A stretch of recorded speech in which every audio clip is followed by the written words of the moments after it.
Alors, la motivation pour adhérer à Territoire Zéro Exclusion Énergétique a été le fait que ça fait déjà, le département travaille depuis plusieurs années sur cette thématique de l'exclusion énergétique, sachant qu'on a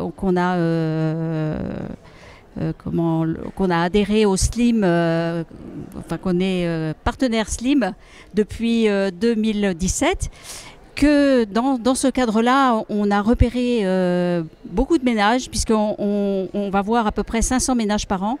On a repéré beaucoup de ménages qui avaient des difficultés dans leur logement, notamment des logements énergivores. Et on avait mis en place en 2022 le Pacte -15, qui est un dispositif d'amorce, qui a duré 1 an, et ça a vraiment bien fonctionné. Ça a permis d'accompagner de nombreux ménages à accepter de pouvoir faire des travaux.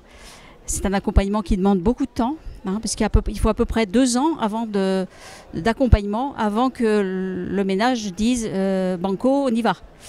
Voilà, donc et Territoire Zéro Exclusion Énergétique va nous aider justement à assurer cet accompagnement en plus du département, puisque le département a mis en place un budget de 5 millions d'euros pour la fin du mandat, pour justement diminuer le reste à charge pour les ménages précaires et très précaires, et pour les amener à faire les travaux. On a réussi, on a 18 ménages pour lesquels c'est en route, et on espère cette année en avoir une trentaine. Voilà. Je te laisse répondre. Les 2 questions ? Non, ben non, parce que tu... Oui, donc nous avons donc adhéré à Territoire Zéro, signé la convention avec Territoire Zéro Exclusion Énergétique, pour justement nous accompagner et accompagner les ménages dans cette rénovation qu'ils doivent faire pour que leur logement soit de moins en moins énergivore. On a un gain à peu près, mais je pense que Nathalie le dira tout à l'heure, à peu près de 66%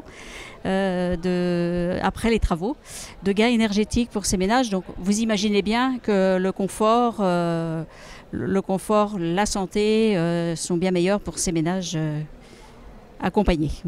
Et Territoire Zéro Exclusion Énergétique, il faut que j'aille doucement, nous aide bien dans cette perspective.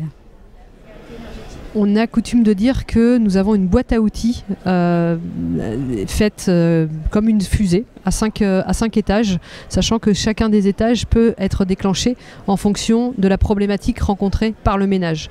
Donc comme le disait Jacqueline, le SLIM, c'est vraiment notre outil de base de repérage de ces ménages précaires, et ensuite, en fonction de la typologie du logement dans lequel ils sont, et des souhaits aussi du ménage d'aller vers des travaux plus ou moins ambitieux, on a la possibilité d'activer ce qu'on appelle un fonds d'aide aux petits travaux, qui permettra déjà d'activer quelques petits travaux, une ventilation, un détalonnage de porte, une réparation de fuite, qui permet au ménage d'être plus en confort et de se projeter du coup plus facilement vers des travaux plus longs et un accompagnement plus long. S'ils ne sont pas prêts, on peut les orienter vers le bricobus assuré par les compagnons bâtisseurs, qui là aussi peut faire des travaux un petit peu plus lourds que simplement la fuite d'eau, qui peut permettre d'isoler déjà une paroi, de réparer une toiture. Et donc tous ces éléments-là sont vraiment des outils qui nous permettent, en lien étroit avec les travailleurs sociaux du département, parce qu'en fait, le technicien ne peut rien tout seul. Il doit travailler en lien avec le travailleur social qui accompagne la famille, pour que ce binôme puisse être en confiance et ne pas abandonner en milieu du gué, et se dire oui, effectivement, des travaux que l'on m'annonce à 50 000 euros, le reste à charge, quand on m'annonce 0, eh ben c'est vrai, c'est possible. Et donc, c'est comme ça qu'effectivement, on a réussi sur les 155 ménages accompagnés dans le cadre de notre opérateur Solia. On a eu 18 projets qui sont rentrés en réalisation en 2023. Donc ces 18 projets signifie la fin de la passoire énergétique, puisqu'on était sur des logements EFG et on est passé après travaux sur des logements BCD. Donc c'est 66% de gains énergétiques, une facture moyenne autour de 45-50 000 euros et un reste à charge qui est soit égal à 0, soit autour de 1000 ou 1500 euros. Pourquoi ? Parce que le département peut aider jusqu'à 25 000 euros, en plus des aides de l'ANA, les aides de la région, ainsi de suite. Donc on a, nous semble un dispositif qui commence à être assez robuste. Et le dernier petit outil là qu'on a déployé, c'est une caisse d'avance, puisqu'on s'est retrouvé confronté à des ménages qui nous disaient bah ouais, 50 000 euros, vous êtes bien gentil, mais moi payer un acompte de 20%, je peux pas.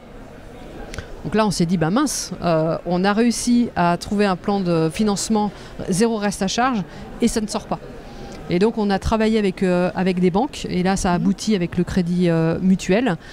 Donc, pour 3 dossiers, il y a eu une expérimentation en fin d'année. Et là, à partir de septembre, on va signer une caisse d'avance de 400 000 euros qui permettra d'accompagner une dizaine de ménages sur cette caisse d'avance. Donc voilà les outils concrets mis en place en Mayenne.